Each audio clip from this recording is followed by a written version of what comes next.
Hola y bienvenidos a este podcast.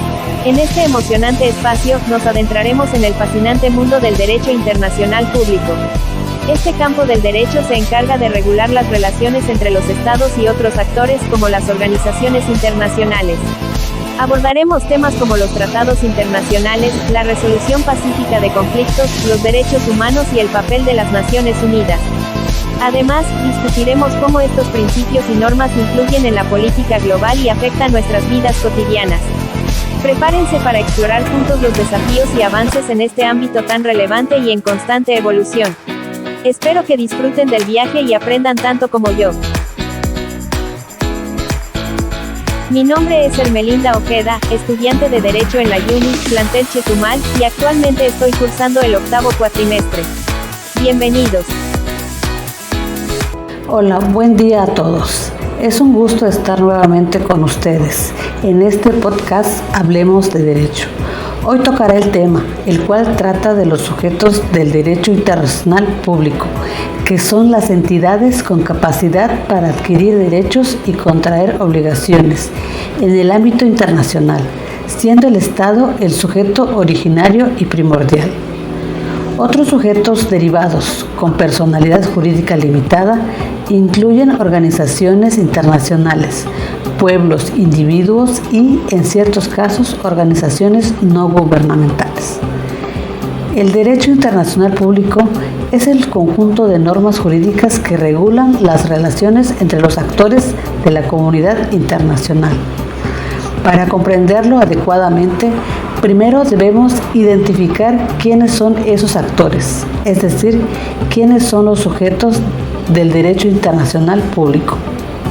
En términos simples, un sujeto de derecho es aquel que posee derechos y obligaciones reconocidos por el orden jurídico y que tiene la capacidad de hacerlos valer. Por tanto, un sujeto del derecho internacional público es aquel que tiene personalidad jurídica internacional, o sea, que puede ser titular de derechos, deberes y responsabilidades en el plano internacional.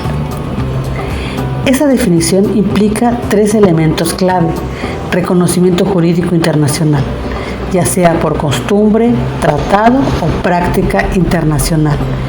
Capacidad de actuar en el orden internacional, es decir, de celebrar tratados o participar en organizaciones. Responsabilidad internacional, por violar normas internacionales, por ejemplo, cometer actos ilícitos. También podemos mencionar la clasificación de los sujetos del derecho internacional público. Los primarios son los estados, los secundarios son las organizaciones internacionales, los individuos y otros sujetos atípicos como los beligerantes y la Santa Sede. Podemos mencionar los conceptos y los elementos del Estado.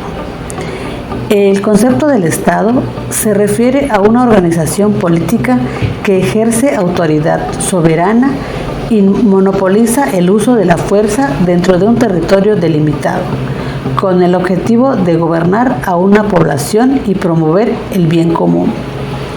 Elementos del Estado: población, territorio, gobierno, capacidad de relacionarse con otros estados, que se encuentra en la Convención de Montevideo de 1933.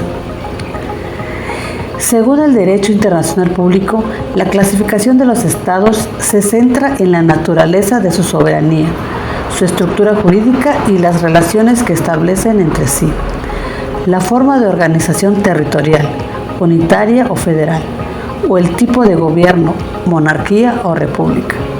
No son determinantes en este ámbito, ya que en principio todos los estados soberanos son considerados iguales ante el derecho internacional. Estados simples o unitarios: un solo centro de poder político y gubernamental. En un estado unitario centralizado, en el gobierno central las decisiones se toman a nivel nacional.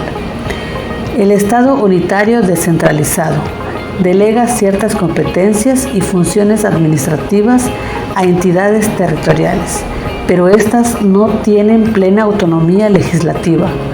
Un sujeto del derecho internacional es toda entidad capaz de poseer derechos y deberes internacionales y de hacerlos valer ante los órganos internacionales. Por tanto, si el individuo tiene derechos y obligaciones reconocidos directamente por normas internacionales, puede considerarse un sujeto de este derecho. Límites de la personalidad internacional del individuo. Aunque el individuo posee ciertos derechos y deberes internacionales, no tiene plena capacidad jurídica internacional. No puede celebrar contratos. No puede ser miembro de organizaciones internacionales. Sus derechos dependen de la voluntad de los estados que incorporan esas normas. Por tanto, su personalidad internacional es limitada y derivada, no plena como la de los estados. En otro punto también podemos mencionar que la persona moral como sujeto del derecho internacional público, además de los estados y las organizaciones internacionales, existen las personas morales o jurídicas que han adquirido cierta relevancia internacional, como las organizaciones internacionales que son creadas por los estados y tienen personalidad jurídica internacional. Por ejemplo, la Organización de las Naciones Unidas, el Fondo Monetario Internacional y la Organización Mundial de la Salud. Podemos mencionar también las empresas transnacionales.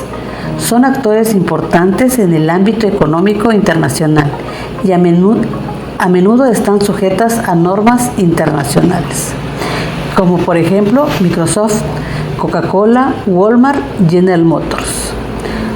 Las organizaciones no gubernamentales tienen un papel cada vez más relevante y actúan como sujetos en diversas áreas, como la Amnistía Internacional, el Human Rights Watch, Greenpeace, Médicos Sin Fronteras, Manos Unidas.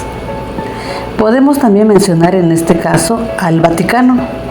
Desde la perspectiva del derecho internacional público, es crucial distinguir entre la Santa Sede y el Estado de la Ciudad del Vaticano, aunque a menudo se usan como sinónimos en el lenguaje cotidiano. Jurídicamente son entidades distintas, cada una con su propio estatus. La Santa Sede en el sujeto del derecho internacional. La Santa Sede, que es el gobierno central de la Iglesia Católica, es reconocida como un sujeto de derecho internacional sui generis, es decir, de naturaleza única. A diferencia de otros sujetos, su personalidad jurídica no se deriva de los atributos territoriales de un Estado. También podemos mencionar a la Cruz Roja Internacional. El Comité Internacional de la Cruz Roja es un sujeto de derecho internacional debido a su función humanitaria internacional y su capacidad para adquirir derechos y obligaciones directas en el ámbito internacional. Esta subjetividad le permite suscribir tratados, gozar de innumerables y protección para sus funcionarios, así como promover el respeto y el desarrollo del derecho internacional humanitario. El 17 de febrero de 1863 es la fundación del Comité Internacional de la Cruz Roja. También podemos mencionar a los refugiados. El derecho internacional de los refugiados establece el marco legal para la protección de las personas que huyen de su país debido a persecución, guerra o violencia. Se basa principalmente en la Convención de 1951 sobre el Estatuto de los Refugiados y su protocolo de 1967, que definen quién es un refugiado y los derechos que le corresponden. Podemos mencionar la definición de un refugiado. Según la Convención de 1951, un refugiado es una persona que por un terror fundado de persecución debido a su raza, religión, nacionalidad, pertenencia a un grupo social determinado u opiniones políticas, no puede o no quiere regresar a su país de origen. Esta definición es el pilar del derecho internacional sobre refugiados. Con esto concluyo este podcast sobre los sujetos del derecho internacional público, haciendo mención que aunque los estados siguen siendo los sujetos principales, su definición se ha ampliado para incluir a las organizaciones internacionales y en cierta medida a los individuos. Esto se debe a la evolución del derecho internacional hacia un sistema que no solo regula las relaciones entre estados soberanos, sino que también aborda la protección de derechos humanos y crea obligaciones directas para las personas. Espero les haya sido interesante este tema. Agradezco su atención y nos vemos la próxima semana en nuestro podcast Hablemos de Derecho. Su servidora María Hermelinda Ojeda Mendoza les desea un hermoso día. No sin antes enviarle mi correo electrónico, que es lindaogemen@hotmail.com, para cualquier duda, comentario sobre este y diversos temas que habla del derecho. Gracias, buen día.